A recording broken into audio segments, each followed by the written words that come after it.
ऊंचाई वाले क्षेत्रों में हिमस्खलन की आशंका है। लोगों को हिमस्खलन संभावित इलाकों से दूर रहने के साथ साथ प्रशासन की सलाह का पालन करने को कहा गया। मौसम विज्ञान केंद्र श्रीनगर के मुताबिक 28 दिसंबर तक लगभग बादल छाए रहेंगे और इसके बाद 29 दिसंबर से 1 जनवरी तक कई हिस्सों में बर्फबारी और बारिश के आसार हैं।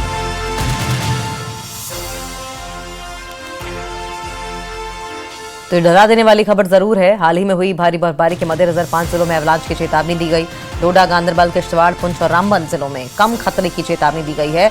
अधिकारियों के मुताबिक अगले 24 घंटों में 2800 मीटर से ज्यादा ऊंचाई वाले क्षेत्रों में हिमस्खलन की आशंका है। लोगों को हिमस्खलन संभावित इलाकों से दूर रहने और प्रशासन की सलाह का पालन करने को कहा गया।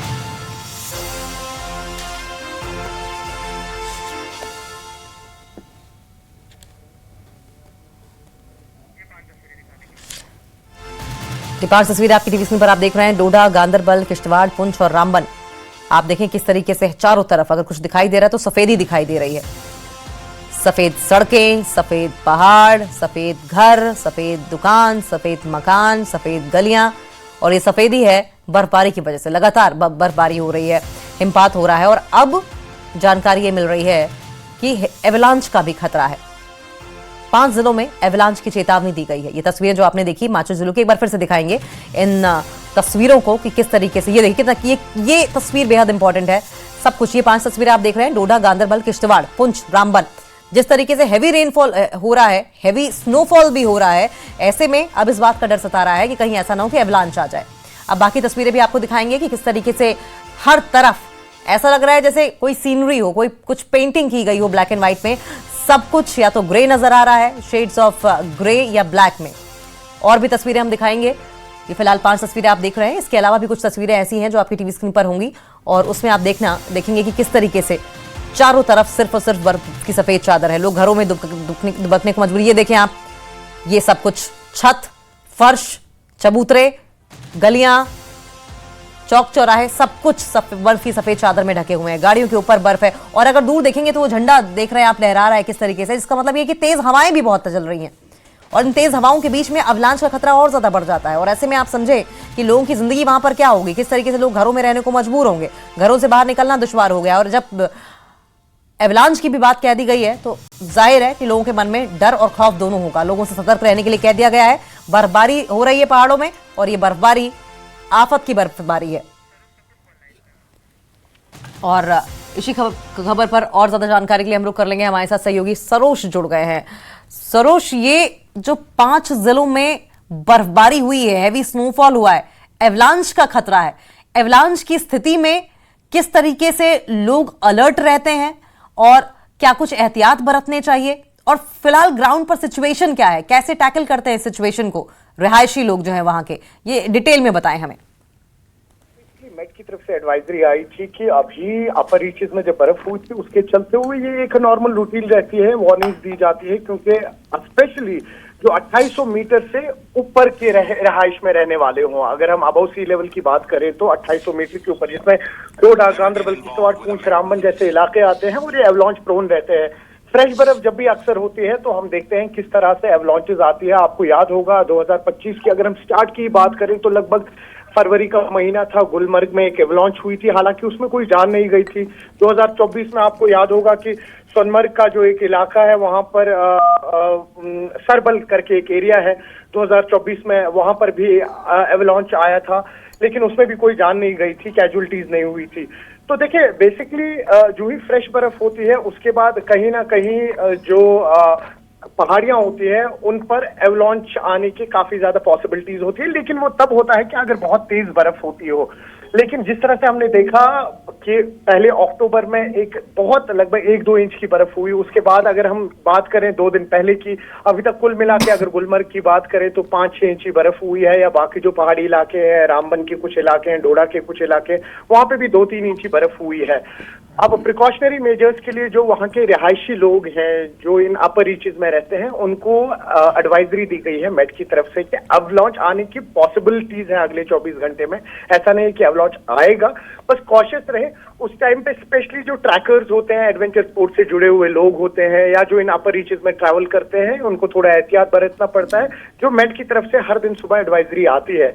तो कुल मिला के अगर बात करें, इन एवलांचेस का स्ट्रांग होने की पॉसिबिलिटी तब होती है जब काफी ज्यादा तेज बर्फ होती है, जो अभी ना अपर रीचेस में हुई है ना प्लेन रीचेस में हुई है। लेकिन प्रिकॉशनरी मेजर्स के लिए इस वक्त मेट ने एडवाइजरी दी है। जी अंकिता।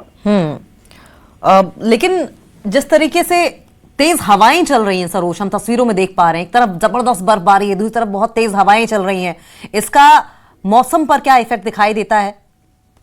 देखिए, कहीं ना कहीं अगर ये हवाएं रुक जाएं तो वेस्टर्न डिस्टर्बेंसेस स्ट्रांग होगी।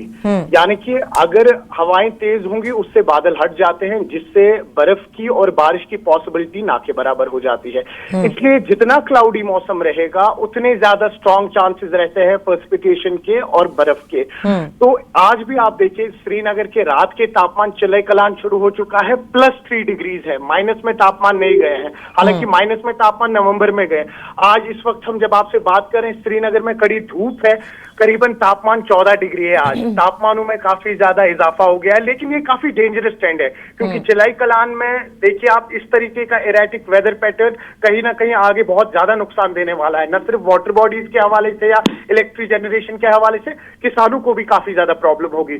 तो बस यही दुआ की जा सकती है जल्द से जल्द बर्फ हो। और एवलांच के हवाले से आपको बताएं, प्रिकॉशनरी मेजर्स के लिए 24 घंटे की एक एडवाइजरी दी गई है कि अगर अपर रीचेस में बर्फ होती है तो कहीं ना कहीं वहां के रहने वाले लोग या जो इस वक्त एडवेंचर ट्रैवलर्स हैं जो हाइकिंग के लिए जाते हैं, उनको थोड़ा सा एहतियात बरतना पड़ेगा।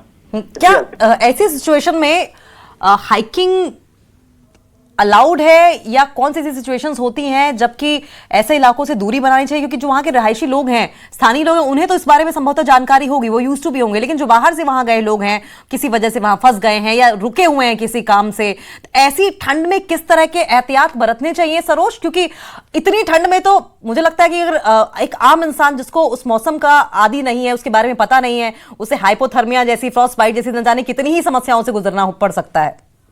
सही कह रहे हैं। तभी हर रोज आप देखेंगे मेट की तरफ से जब एडवाइजरी आती है, उसमें ये बिल्कुल कैटेगोरिकली मेंशन किया होता है कि फार्मर्स के लिए आज क्या एडवाइजरी है, क्योंकि कई सारी ऐसी चीजें हैं, जैसे आप गार्लिक की बात करें या कई सारे ऐसे जो एग्रीकल्चर से जुड़े हुए प्रोडक्ट्स होते हैं, हॉर्टिकल्चर से जुड़े हुए प्रोडक्ट्स होते हैं, जिनकी इस वक्त उनके बीज लगते हैं, उनके पेड़ लगते हैं और उनके फिर आप देखते हैं फल फ्रूट निकलते हैं, या वो जो सब्जियां निकलती हैं वो मार्च अप्रैल में निकलती है। लेकिन इस वक्त सरप्राइजिंग ये है, आपको बताते चलें, कई सारे फार्मर्स से जब हमारी बात हो रही है जिन्होंने इस बार गार्लिक जैसे प्रोडक्ट लगाए हैं, अनियन जैसे प्रोडक्ट लगाए हैं, जो कहीं ना कहीं इस वक्त उनके बीज डेवलप होने चाहिए थे लेकिन नहीं हो रहे, क्योंकि इस तरीके का जो इरेटिक वेदर पैटर्न है, आप देख रहे हैं कि एप्पल सपोज अगर वो रेडी होता था अगस्त सितंबर के महीने में, आज वो नवंबर में रेडी हो रहा है, लेकिन उसमें उस तरीके का ना न्यूट्रिशनल वैल्यू रह रहा है, ना वैसा मजा रह रहा है, और ओवरऑल मार्केट का भी एक फेलियर रह रहा है। तो कुल मिला के अगर बात करें, इस वक्त इरेटिक वेदर पैटर्न्स हैं,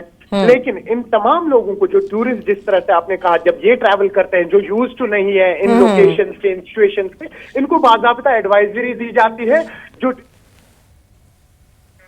ठीक है, बहुत बहुत शुक्रिया सरोज, आपका आप नजर बनाए रखिए, आगे भी इस पर आपसे अपडेट लेते रहेंगे। तो फिलहाल ये 5 तस्वीरें, और जैसा कि सरोज हमें समझा भी रहे थे कि इरेटिक वेदर पैटर्न को देखते हुए एहतियात बरतने की जरूरत है। और वहीं जम्मू कश्मीर के बांदीपुरा गुरेज रोड पर बर्फ हटाने का काम शुरू हो गया है। भारी बर्फबारी के चलते 85 किलोमीटर लंबा रास्ता पिछले 4 दिनों से बंद था। बीआरओ की टीम को सड़क से बर्फ हटाने के लिए लगाया गया। जगह जगह रास्तों पर लोग फंसे हुए हैं। उम्मीद है कि आज रास्ता बहाल हो जाएगा। प्रशासन रास्ता बहाल करने में जुटा हुआ है और जल्द से जल्द आवाजाही को दोबारा शुरू करने का आश्वासन दिया जा रहा है।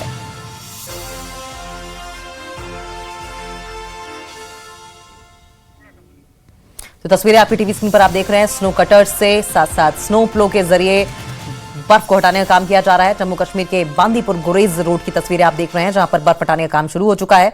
भारी बर्फबारी के चलते 85 किलोमीटर लंबा रास्ता, 85 किलोमीटर लंबा रास्ता है जिससे बर्फ हटाई जाएगी। ये देखिए बर्फ हटाने की तस्वीरें आप। पिछले 4 दिनों से ये रोड बंद है। बीआरओ की टीम को सड़क से बर्फ हटाने के लिए लगाया गया है। जगह जगह रास्तों पर लोग फंसे हुए हैं। उम्मीद है कि आज रास्ता बहाल हो जाएगा। प्रशासन रास्ता बहाल करने में जुटा हुआ है और जल्द से जल्द आवाजाही को दोबारा शुरू करने का आश्वासन दिया जा रहा है।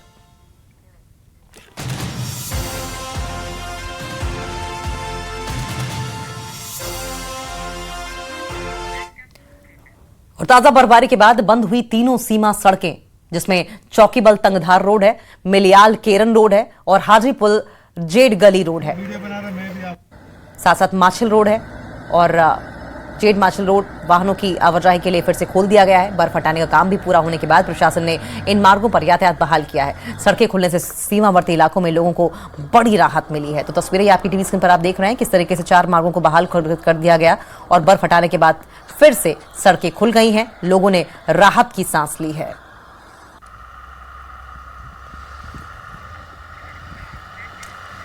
और वहीं अनंतनाग के कोकरनाग में सिंथन टॉप पर बर्फ हटाने का काम शुरू कर दिया गया है। भारी बर्फबारी के चलते ये सड़क कुछ समय से बंद थी।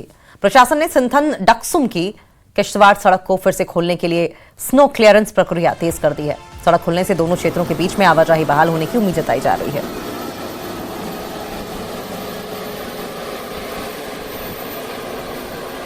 तो तस्वीरें आपकी टीवी स्क्रीन पर आप देख रहे हैं, किस तरीके से स्नो क्लियरेंस की प्रक्रिया जो है वो तेज कर दी गई है। राजौरी-पुंछ जिले को कश्मीर से जोड़ने वाला मुगल रोड पर लगातार चौथे दिन भी यातायात के लिए क्योंकि बंद रहा। सिंथन टॉप पर बर्फ हटाने का काम लगातार जारी है और ऐसे में स्नो क्लियरेंस की जो प्रक्रिया है वो आप देख रहे हैं। ये अनंतनाग की कोकरनाग की तस्वीर आप देख रहे हैं। सिंथन टॉप पर बर्फ हटाने का काम शुरू कर दिया गया है। भारी बर्फबारी के चलते ये सड़क कुछ समय से बंद थी। प्रशासन ने सिंथन डक्सुम किश्तवाड़ सड़क को फिर से खोलने के लिए स्नो क्लियरेंस प्रक्रिया तेज कर दी। सड़क खुलने से दोनों क्षेत्रों के बीच आवाजाही बहाल होने की उम्मीद है।